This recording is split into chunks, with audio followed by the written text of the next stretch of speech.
I'm also a child care worker. I manage and direct a child care facility in North Portland called the Sunshine Center.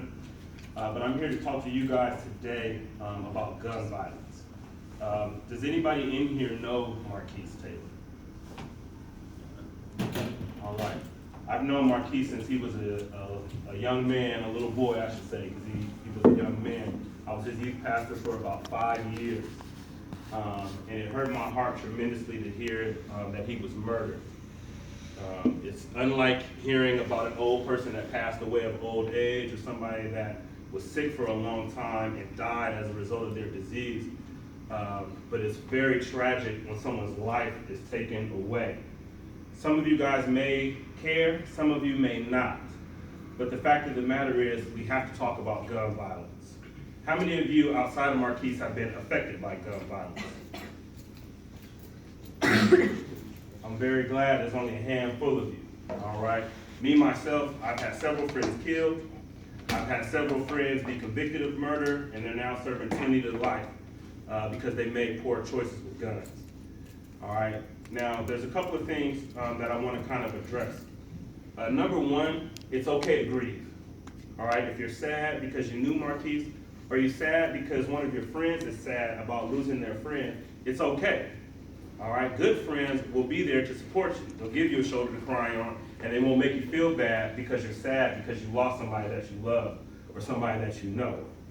Hopefully those of you that have been affected by Marquise's death have some people that can support you. All right, I heard the young lady saying that you guys are a family here at school. There's teachers or counselors that you can talk to if you're going through hard times and maybe you can't talk to somebody in your home.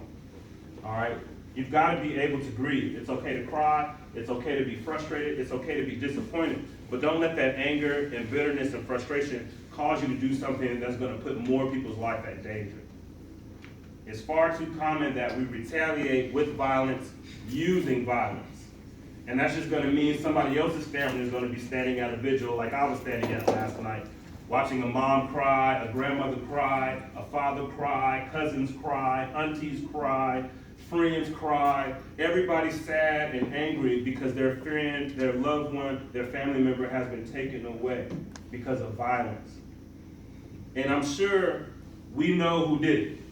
The police might not know, but the streets talk. People know what's up. I had to talk to one of his uncles last night and suggest to him, listen, violence isn't the way, bro. I know you want your pound of fresh. I know you want some get back. I know you want some revenge, but that just means somebody else's family is going to be crying and grieving like you're crying and grieving right now. So we've got to get violence out of our mind.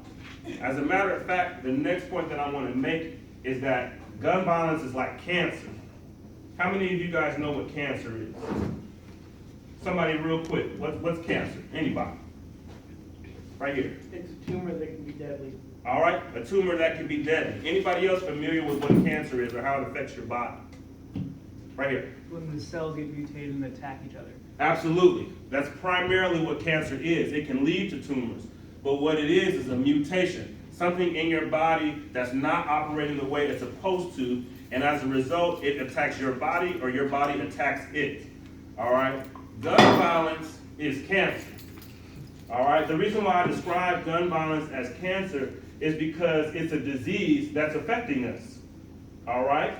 It's not supposed to be that somebody 18 years old, life is violently taken away. That's not the way our society is supposed to operate. All right? And what we need to do is combat that cancer. For those of you who have family members or are familiar with cancer, you know that there's cancer treatment centers, there's chemotherapy, there's all sorts of drugs and things that you can do to try to help your body fight the cancer. But with gun violence, there is no treatment center. So our responsibility is to try to treat it ourselves. The first thing that you can do is get to the core of what's causing gun violence.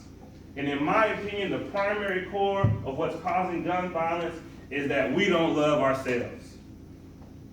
The reason why I say we don't love ourselves is because if you don't love yourself, when you see somebody that you don't like or that you have a beef with, you don't care about their life. And you take their life using gun violence, or you convince somebody else to take their life using gun violence. So the first way that we're going to address this disease is you got to love yourself.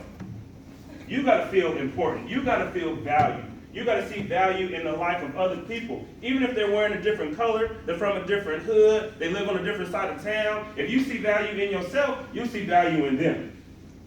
Then you won't be so apt to take their lives. Society has convinced us, specifically us young people of color, that our lives don't matter. Every day I wake up and I go on my Twitter feed or I look on Facebook and I see people's lives being taken away. We talk a lot about the police taking our lives, but what about us taking our own lives? And this isn't to suggest that you either are against police brutality or against gun violence. They're both diseases.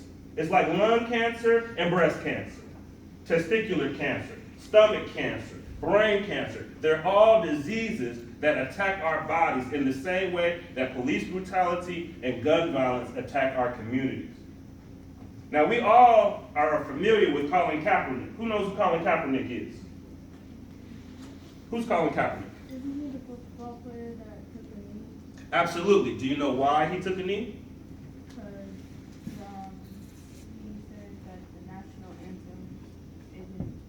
He said something about the national anthem. All right, he did say something about the national anthem. Who can help her? Who knows about the Colin Kaepernick situation? What's going on with it? Anybody? Behind you.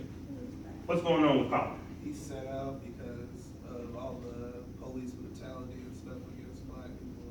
And he didn't support like that, like how the country is being run like that. Absolutely. Colin Kaepernick is a quarterback for the San Francisco 49ers, and he began a silent protest by taking a knee during the national anthem when it's played before a football game. All right, and his protest is about police brutality, which is very much a disease that's affecting our community. All right. However, this moment right here is our Colin Kaepernick moment.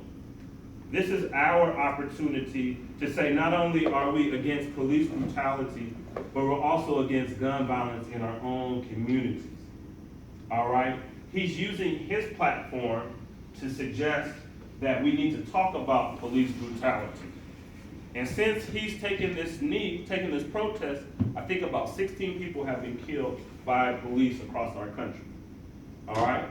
But we also have a responsibility to take a knee against gun violence in our own community. And by having this conversation today, by Miss Erica allowing me to come in and at least start this conversation with you guys, you can take a stand. All right? Don't think that you need to be a professional athlete or somebody of notoriety to take a stand against violence in your own community.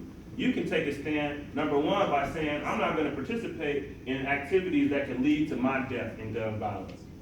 I'm not going to encourage you to participate in activities that can lead to your death by gun violence.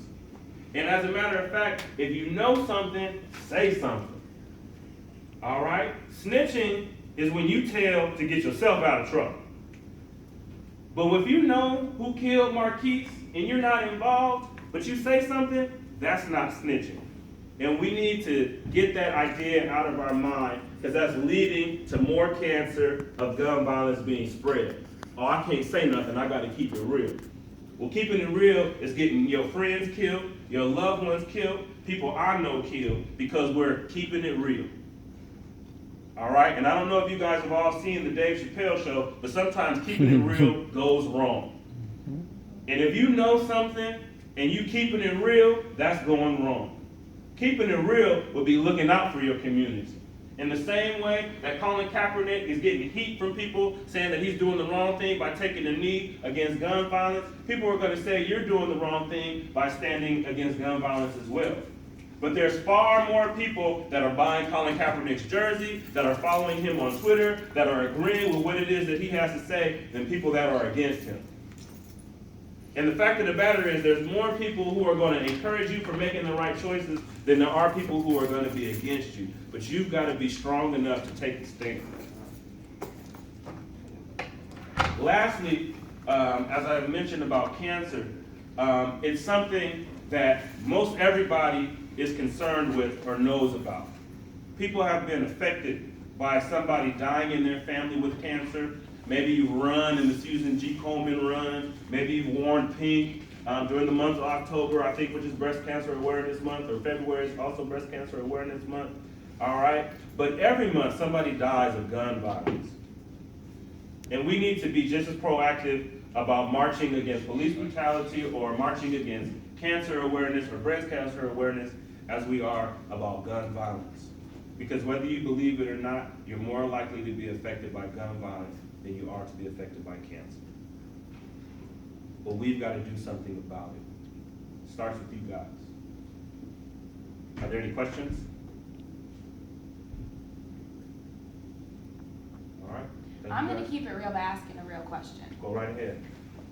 If I knew who did the shooting or whatever, I'm gonna be honest, I don't know if I would say something because now I'm afraid of retaliation by that person's people. Okay.